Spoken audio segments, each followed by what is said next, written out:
तो आज मैं आप लोगों को एक गिलास दूध से कलाकंद बनाने की रेसिपी बताने वाली हूँ, जो बिना खोआ और पनीर के बनकर तैयार होगा और स्वाद बिल्कुल मार्केट जैसा कलाकंद का लगेगा। आप यकीन नहीं कर पाइएगा कि मार्केट जैसा इतना स्वादिष्ट कलाकंद घर पर कैसे बन सकता है। तो चलिए फटाफट से बनाते हैं कलाकंद की रेसिपी। तो कलाकंद बनाने के लिए मैंने एक नॉनस्टिक का पैन लिए हैं। अगर आपके पास नहीं है तो आप मोटे तले का कढ़ाई ले लीजिएगा। तो पैन को मैंने गैस पर बैठा दिए हैं और गैस अभी हमने जलाए नहीं है। तो चलिए अब एक गिलास ये हमारा दूध है, वजन में बताएं तो 250 ग्राम ये हमारा दूध है। चलिए दूध को डाल देते हैं। अब दूध मैंने डाल दिए हैं, चलिए गैस को जला लेते हैं। और ये हमारा मिल्क पाउडर है, लगभग 40 ग्राम हमारा ये मिल्क पाउडर है। चलिए इसको डाल देते हैं और आंच एकदम अभी धीमा रखे हैं। और चलिए मिल्क पाउडर को इस दूध में अच्छी तरह से पहले हम मिक्स कर लेते हैं। तो हल्का गुनगुना दूध में ये मिल्क पाउडर आसानी से मिल जाता है। तो ये देखिए ये मिल चुका है और आंच को मीडियम कर देंगे। और ये थोड़ी सी 4 से 5 ये इलायची है, मैंने इसे दरदरे कूट लिए हैं। चलिए इसको डाल देते हैं और लगभग 4 चम्मच चीनी, मिठास के हिसाब से हम इसमें लगभग 4 चम्मच चीनी डालेंगे। ज्यादा चीनी नहीं डालेंगे क्योंकि कलाकंद हल्का मीठा होता है, ज्यादा मीठा नहीं होता है। तो चीनी डालने के बाद अब चलिए दूध को हम अच्छी तरह से पका लेते हैं जब तक ये गाढ़ा नहीं हो जाता। अगर कहें तो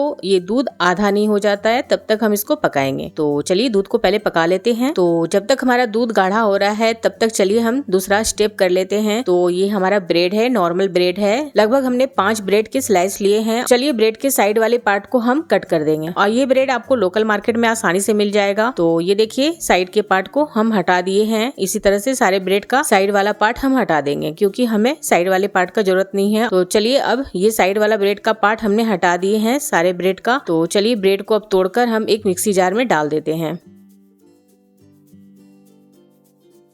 डालने के बाद चलिए अब इसको हम पीस लेते हैं। तो ज्यादा महीन नहीं करेंगे, ये देखिए थोड़ा मोटा मोटा है क्योंकि हमको दानेदार कलाकंद बनाना है, इसलिए थोड़ा मोटा रखेंगे। चलिए अब इसको साइड कर देते हैं। और ये देखिए इधर दूध भी हमारा एकदम गाढ़ा हो चुका है। तो चलिए अब जो ब्रेड हमने पीसे थे इसमें हम डाल देंगे और इस समय आंच एकदम मीडियम रखेंगे, ज्यादा तेज नहीं रखेंगे। डालने के बाद इसको अच्छी तरह से मिक्स कर लेंगे। जब तक ये डो के फॉर्म में नहीं आ जाता है तब तक हम इसको पकाएंगे। तो अगर आप मिठाई के शौकीन है तो इस तरह की मिठाई आप जरूर घर पर बनाइए। और रक्षाबंधन भी आ रहा है तो इस तरह की मिठाई आप घर पर बनाएं और अपने भाई को खिलाएं। ये काफी टेस्टी और काफी स्वादिष्ट होता है। इतना अच्छा कलाकंद का ये रेसिपी बनकर तैयार होता है कि कोई यकीन ही नहीं करेगा कि इसमें हमने ब्रेड को मिक्स किए हैं। तो ये देखिए एकदम डो की तरह हो चुका है। अब इसको हम ज्यादा नहीं पकाएंगे। चलिए अब उतार लेंगे और एक थाली ले लेंगे और उसमें थोड़ा सा ऑयल डालकर हम इसको अच्छी तरह से ग्रीस कर लेंगे। और चलिए कलाकंद का डो हम इसमें डाल देते हैं और डालने के बाद इसको चलिए अच्छी तरह से हम फैला लेते हैं। जितना आएगा उतना ही हम फैलाएंगे, ज्यादा हम इसको पतला नहीं बना रहे हैं, थोड़ा मोटा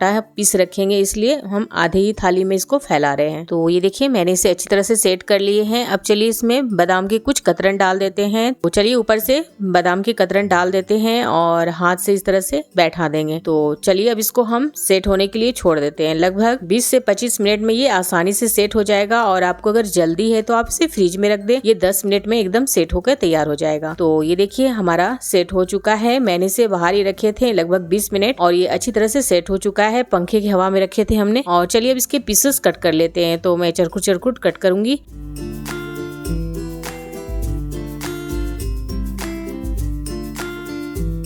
तो ये देखिए एक पीस हम आपको उठा के दिखा रही है। ये देखिए कितना टेस्टी और कितना स्वादिष्ट ये हमारा कलाकंद का रेसिपी बनकर तैयार हुआ है। तो फ्रेंड्स मेरी ये कलाकंद की रेसिपी आपको कैसी लगी? अगर अच्छी लगी तो लाइक नहीं करना भूलिएगा। और अगर आप मेरे फेसबुक पेज से देख रहे हैं तो मुझे फॉलो करना नहीं भूलिएगा। और अगर मेरे यूट्यूब चैनल पे आप नए हैं तो चैनल को सब्सक्राइब कर लीजिएगा। तो मिलते हैं फ्रेंड्स फिर नई वीडियो के साथ, तब तक के लिए बाय बाय।